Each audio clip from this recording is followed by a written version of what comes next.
Selamat pagi teman-teman. Pagi ini kami kedatangan seorang tamu istimewa dari IKAN dari PPIA Melbourne.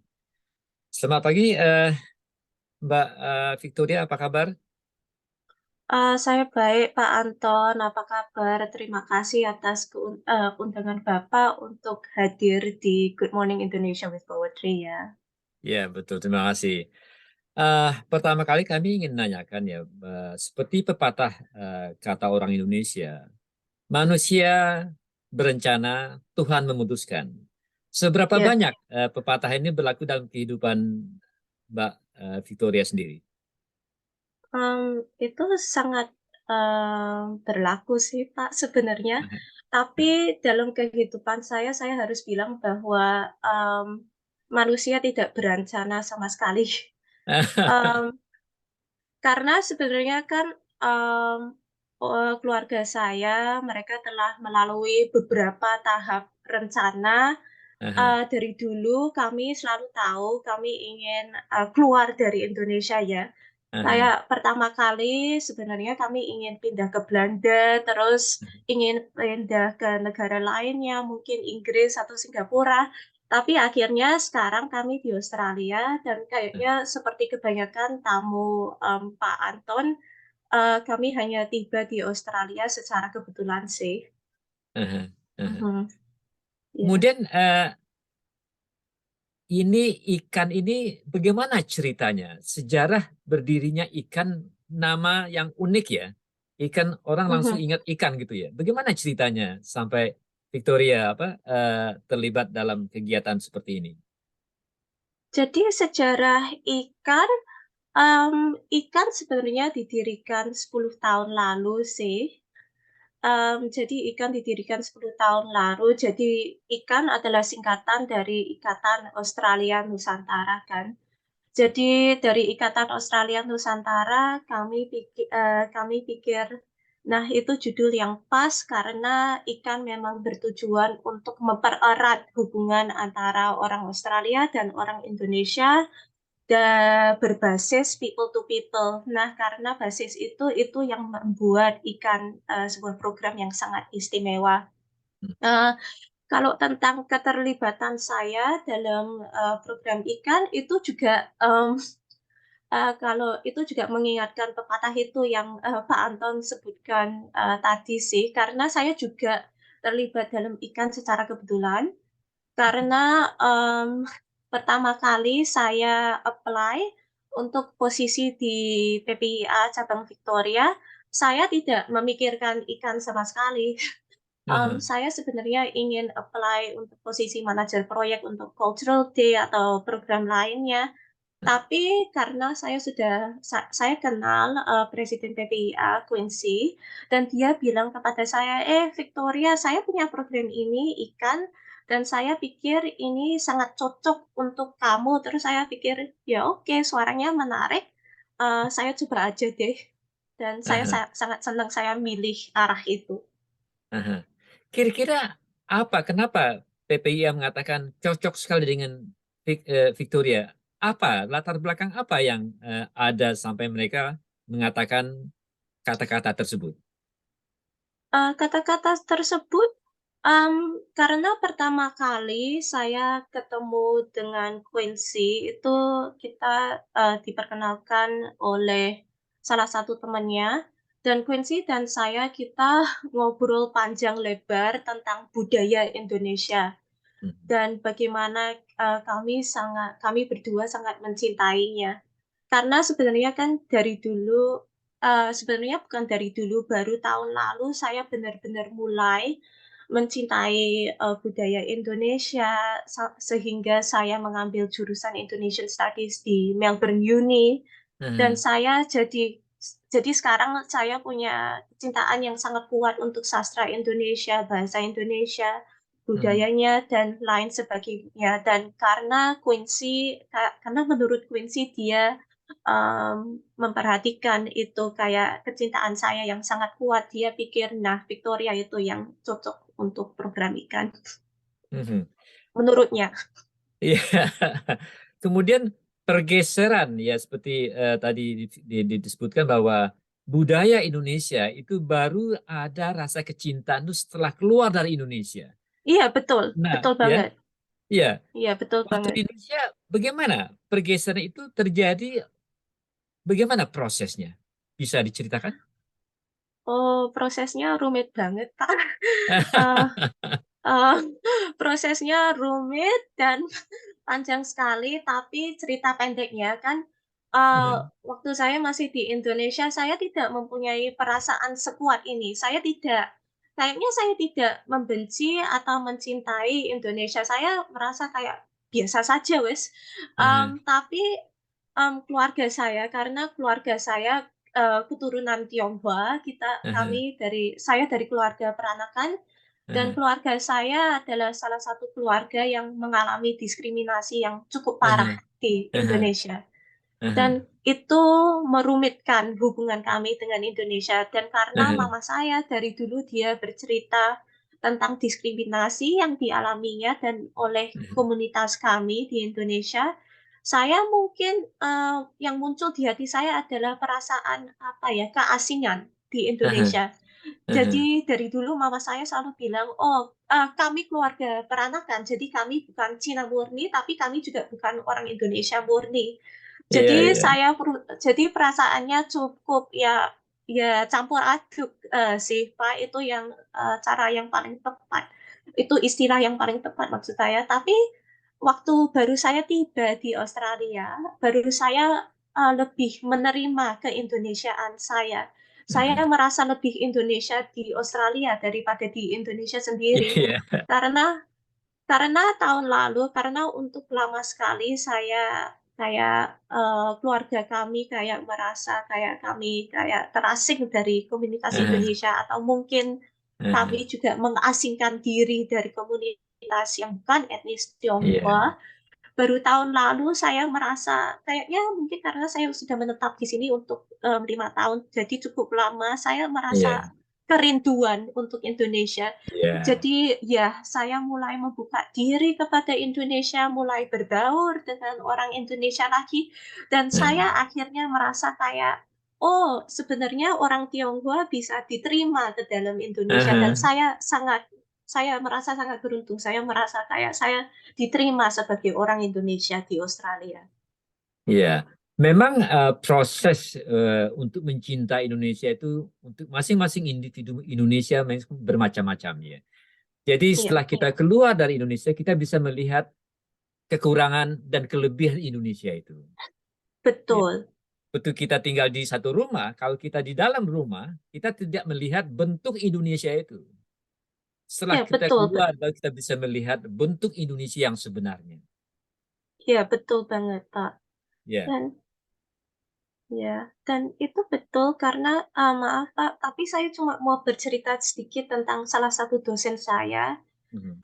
Namanya Profesor Justin Wejak. Dia orang dari Flores, dan Pak Justin adalah seorang yang sangat penting dalam perjalanan saya untuk mencintai Indonesia, karena kan dia membantu saya dalam kayak beberapa hal sih, kayak melihat bentuk Indonesia secara harafiah, tapi juga kayak secara kayak mungkin tidak harafiah juga sih. Mhm. Karena Pak Justin misalnya, karena dia dari Flores, dia risetnya di bidang kayak Indonesia Timur.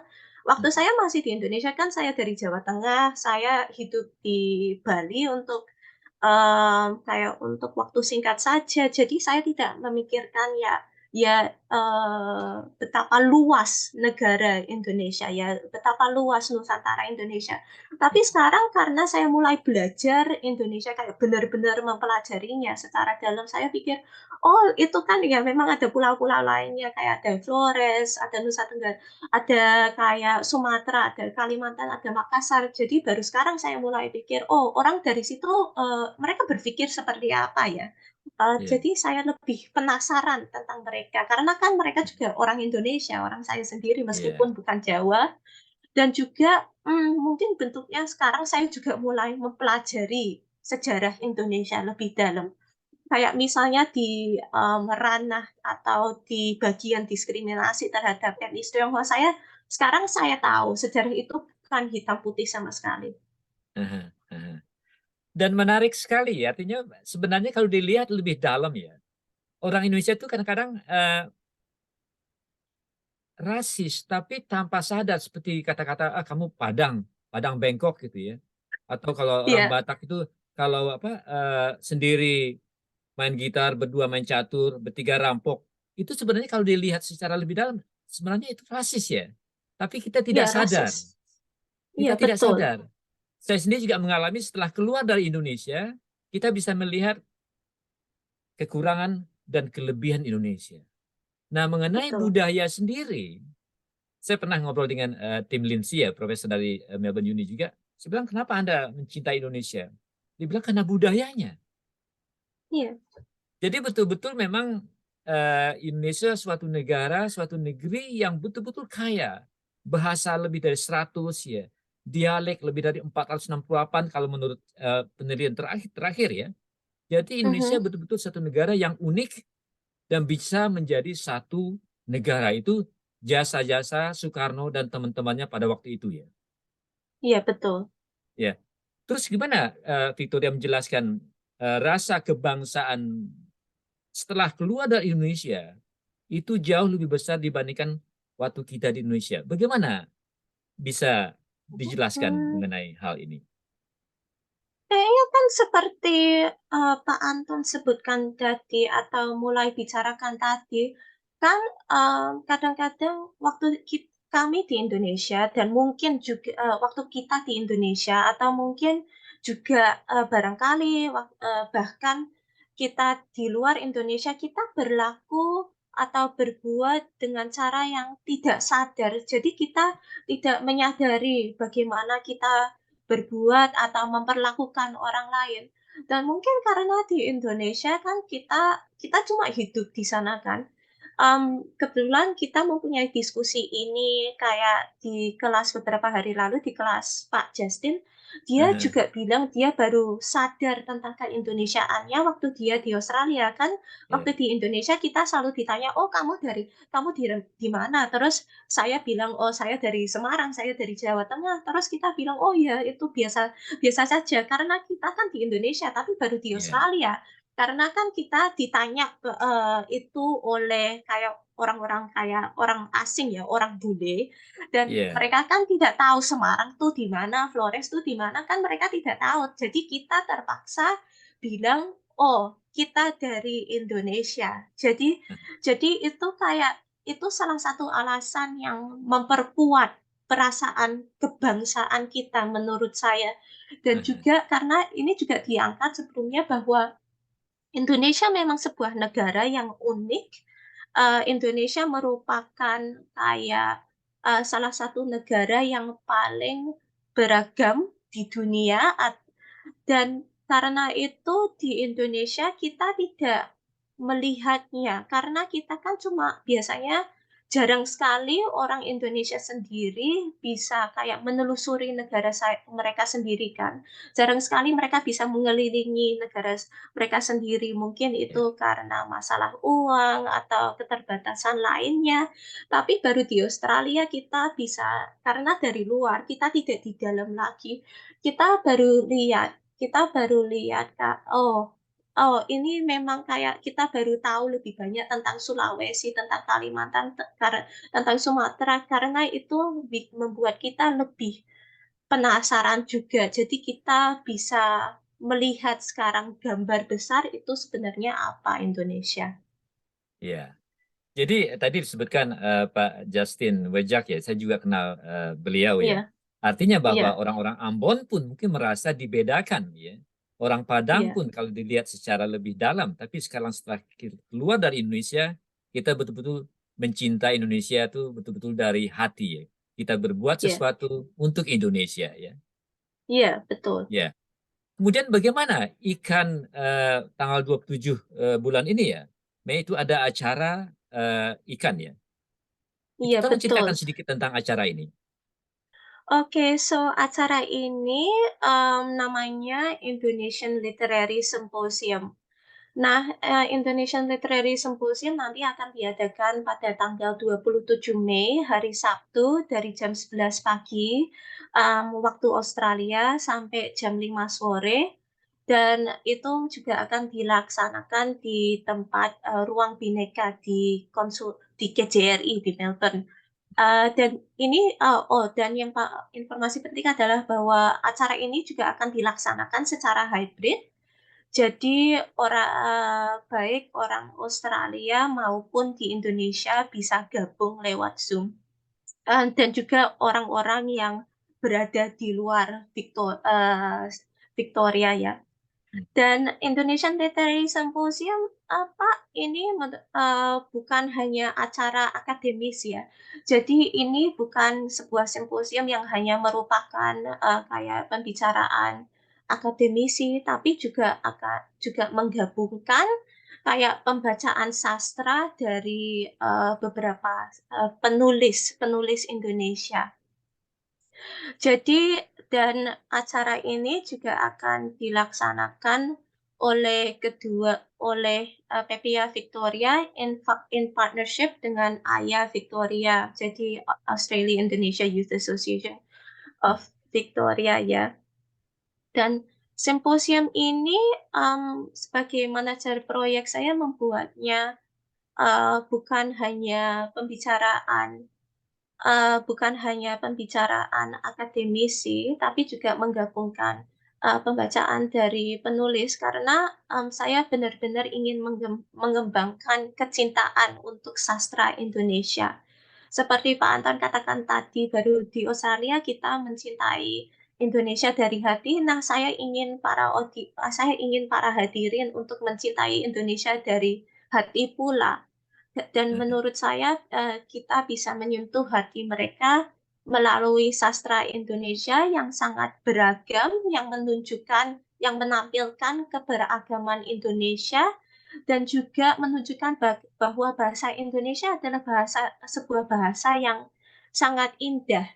Jadi karena kan di sini kalau ada mahasiswa yang mau mempelajari bahasa Indonesia, mereka tidak selalu kayak melihat kayak keindahan itu karena mereka belajar dari kursus atau dari textbook, tapi melalui sastra Indonesia mereka benar-benar bisa mendengarkan suara bahasa Indonesia dan emosi yang terkait dengannya juga.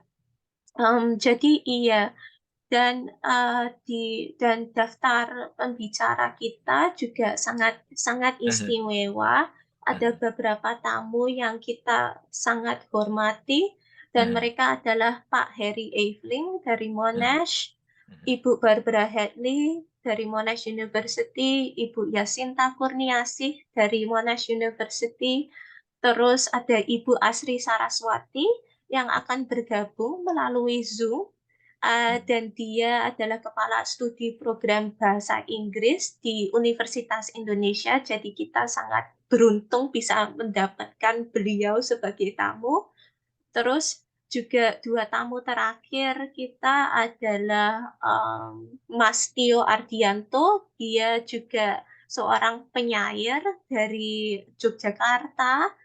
Dan juga yang paling terakhir, ini adalah sebuah nama yang sudah sangat terkenal di diaspora Indonesia di Melbourne, dan ia adalah Ibu Dewi Anggraini. Dan saya kira saya tidak harus memperkenalkan Ibu Dewi. Iya, iya, iya, iya, iya. Saya sangat terima kasih dan sangat terharu ya waktu tadi disebutkan Victoria mengatakan bahasa Indonesia bahasa yang sangat indah ya. Iya, Betul ya. iya Dan banyak betul. orang, iya, dan banyak orang Indonesia sendiri juga tidak sering menyuarakan bahasa Indonesia bahasa yang sangat indah sekali. Nah, tolong ceritakan bagaimana sampai Victoria mengatakan bahasa Indonesia bahasa yang sangat indah. Bagaimana ceritanya? Oh, karena saya membaca sastra Indonesia, Pak. Dan karena saya membaca beberapa sastrawan yang sangat sangat cerdas, sangat inovatif, dan yang bisa menggunakan bahasa dalam cara yang sangat kreatif juga. Jadi mereka benar-benar kayak pour their emotions out ke dalam bahasa mereka. Itu sastrawan yang saya baca. Dan mungkin karen karena di sekolah karena saya mulai berbaur dengan orang Indonesia lainnya, saya mulai bicara dengan kayak dosen-dosen juga. Ya, jadi orang-orang yang tahu, yang mampu menggunakan bahasa Indonesia dengan cara yang sangat sangat gimana ya, yang sangat sophisticated, yang sangat halus, Mhm. yang sangat indah. Karena kan menurut saya kan, ada banyak kontradiksi dalam bahasa Iya. Indonesia, dan salah satunya adalah, bahasa Indonesia kayak bahasa gaul. Bahasa Indonesia itu bahasa yang sangat kasar, Ah dan mungkin dan kita kan dan, khususnya dan terlebih generasi saya terbiasa dengan menggunakan bahasa gaul, ah. jadi kita tidak terlalu peduli dengan menggunakan bahasa halus, dan mungkin kalau, mmm, kita menggunakan bahasa kayak formal atau yang disebutkan bahasa baku dengan teman-teman kita, kan kita akan dibully atau dibilang, "Oh, kenapa kok formal banget?" Tapi karena saya baru mendengarkan kayak bahasa formal dan tidak Ah hanya menggunakan bahasa gaul dan mendengarkan bahasa gaul, saya mulai di-expose kepada bahasa yang lebih elegan, yang lebih formal, yang lebih bagus ah. dan juga lebih kreatif juga. Karena Mhm. saya juga mulai mendengarkan, pembicaraan atau pidato-pidato dari sastrawan lain. Kayak misalnya suatu kali saya sangat terharu atau sangat tersentuh oleh bukan hanya sebuah sih, tapi beberapa, pidato dari, sang sastrawan, Mbak Ayu Utami. Ah Dan apa yang salah satu hal yang paling melekat pada saya adalah waktu dia, menelusuri, arti kata persalinan. Kan ah. dan terus, Ayu Utami dia bilang, kan persalinan dalam bahasa Indonesia itu bisa berarti 2 hal dalam bahasa Inggris, dan itu adalah Ah untuk melahirkan, to mhm. give birth, Ah dan to copy. Terus itu sangat melekat dengan saya, terus saya ah. mulai memikirkan lagi ada kata-kata apa lagi dalam bahasa Indonesia yang mempunyai 2 makna. Terus saya mulai membaca sastra lagi dan lebih, memperhatikan bahasa Indonesia juga. Dan mungkin ini terkait dengan apa yang kita sudah bicarakan tadi bahwa, sekarang di Australia baru sekarang kita mulai sadar atau Mhm. mulai menyadari beberapa hal tentang Indonesia yang sebelumnya kita hanya menganggap biasa saja di Indonesia. Juga karena di Indonesia kan kita mendengarkan bahasa Indonesia setiap hari, tapi di Iya Australia sangat jarang. Dan baru iya. sekarang saya baru sadar bahwa, bahasa Indonesia adalah bahasa cinta untuk saya. Jadi untuk beberapa topik yang mempunyai makna sangat berat atau sangat dalam untuk saya punya preferensi untuk bicara dalam bahasa Indonesia ketika saya Ah bicara tentang topik itu, karena saya merasa, emosinya dengan lebih kuat sih. ah. Kemudian tadi saya tertarik sekali ya, Veronica menyebutkan bahasa Indonesia sangat indah, kata-kata cinta. Apakah, Veronica juga seorang penulis? Jadi saya juga orang penulis sih, karena dari dulu saya tertarik, eee, tent eee, de dengan mungkin dengan sebuah kayak possibility bahwa saya bisa, menjalan kayak mungkin perjalanan penulis sih. Jadi dari dulu sejak, masa kanak-kanak, saya ingin sekali menjadi seorang penulis. Jadi dulu saya mulai dari kayak prosa, dari mulai Mhm. menulis kayak cerita-cerita pendek, terus, baru itu terus habis saya melewati tahap itu, saya mulai menuliskan puisi saya sendiri. Dan Ah sekarang saya lebih banyak menulis dalam bahasa Indonesia juga. ah ah. Nanti apa saya sudah ada tulisan dalam bentuk buku yang sudah diterbitkan sampai saat ini? Dalam buku yang diterbitkan belum sih, Pak, tapi Hmm. saya memang mempunyai beberapa puisi yang sudah saya terbitkan. Kayak misalnya, kayak 2 tahun lalu saya mempunyai sebuah saya telah menuliskan sebuah puisi berjudul Clytemnestra, Mhm. berdasarkan mitos Yunani itu yang Mhm. diterbitkan dalam majalah Voiceworks dan itu adalah Mhm. majalah pemuda, Mhm. Australia. Eh, Kemudian menulis dalam bentuk puisi dan prosa juga? Menulis dalam bentuk puisi dan prosa juga iya. Jadi saya suka menulis dalam, berbagai bentuk sih. Saya Mhm. senang menulis dalam prosa, puisi, dan itu pun saya tidak hanya suka menulis fiksi, saya juga suka menulis non-fiksi sih, Pak. Mhm. Dan Mhm. saya paling tertarik akan bentuk mungkin sekarang karena saya semakin tua meskipun saya masih muda, mmm mmm, saya semakin menyukai menulis dalam, bentuk memoir sih. Saya suka, penulisan biografi itu. Ini kalau tidak keberatan ya, saya sendiri dan teman-teman, saya selalu bilang, jangan pernah mengatakan kata tua kepada diri sendiri, apalagi ke Iya orang lain ya. iya betul. Karena kita sendiri yang dengar pertama kali ya. Jadi saya bilang, wah jangan deh. Karena itu akan mempengaruhi secara psikologis, itu akan mempengaruhi kita sendiri. Iya Ya, betul baik. iya betul. Sebagai penutup ya kita akan sambung episode ini sampai 2-3 mungkin. Kita akan bicara tentang Ayu Utami dan apa penulis-penulis lain yang mempengaruhi Victoria Semoga. sendiri. Dan sekali lagi, saya ingin sekali Victoria membacakan satu puisi apa saja yang ditulis sendiri, apa terserah. Dengan alasan apa puisi Mmm. ini ingin dibacakan. Jadi saya akan membaca 2 cuplikan yang sangat pendek dari Ya. dari kumpulan cerpen Sepotong Senja Untuk Pacarku oleh Seno Gumira Aji Dharma.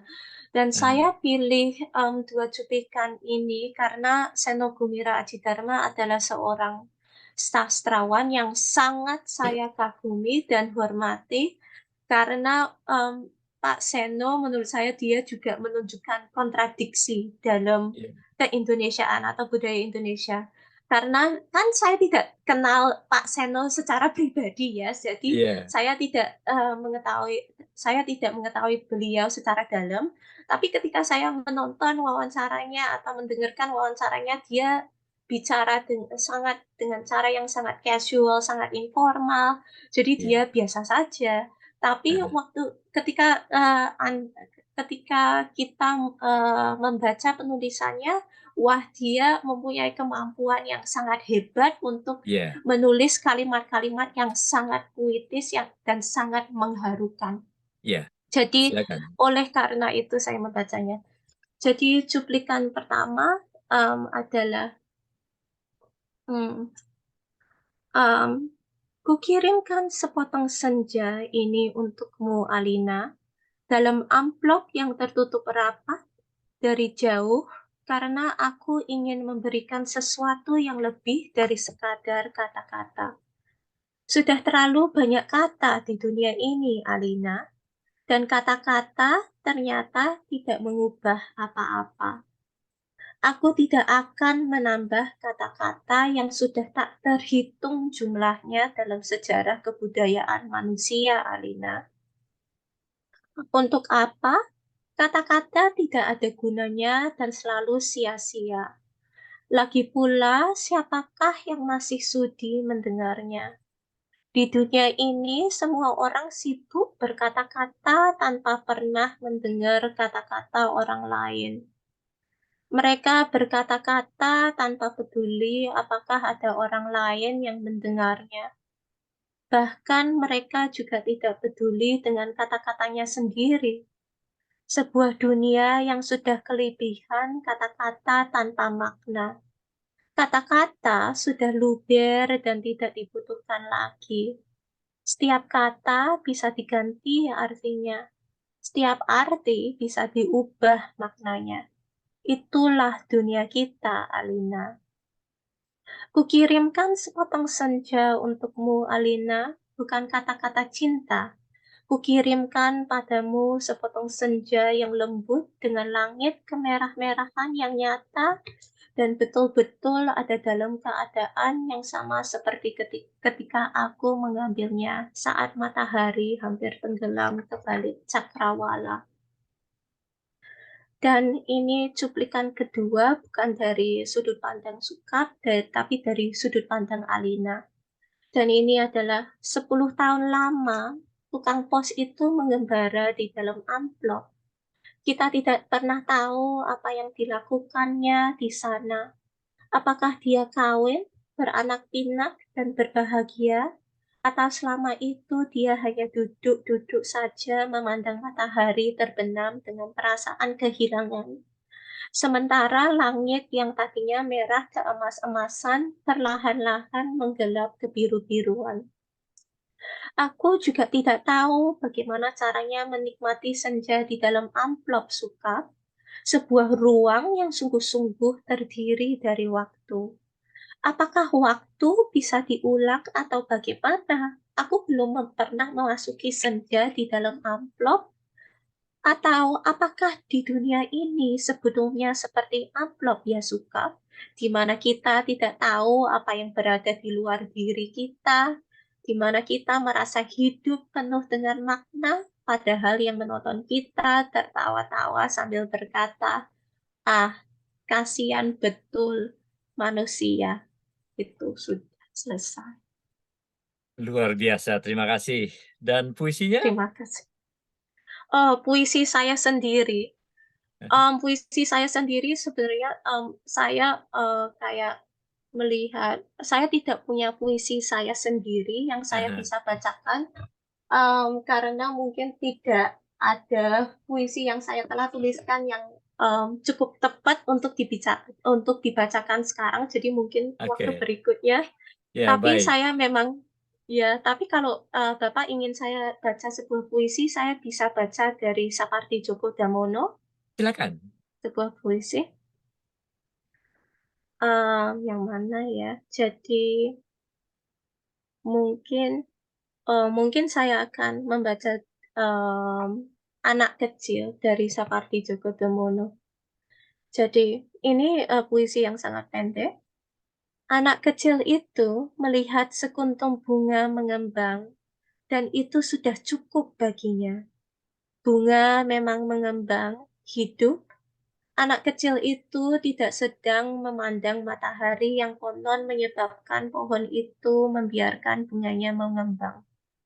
Matahari memang tidak pernah merasa berbuat sesuatu dalam urusannya dengan pohon dan bunga. Anak kecil itu kebetulan tidak membayangkan dirinya sebagai bunga. Itu. Waduh, Victoria, Mbak Victoria, terima kasih banyak atas waktunya pagi ini dan pasti kita akan sambung episode kedua dan ketiga, bicara tentang Aji Dharma Gumira ya. Saya Ya. sendiri itu pernah tidak baca eh, fiksi selama 16 tahun. Aji Dharma Gumira yang bikin saya kembali untuk baca fiksi kembali. Iya, Iya, dan baik saya dan tidak terima kasih. kaget bahwa Pak Seno yang menarik Pak Anton kembali. Iya, Iya, iya, baik. Terima kasih sekali lagi. Good morning Indonesia with Pauti mengucapkan terima kasih. Sampai jumpa kembali di waktu yang akan datang. sampai jumpa Pak Anton. Terima kasih sekali lagi untuk undangannya ya. Sampai Sama-sama. jumpa.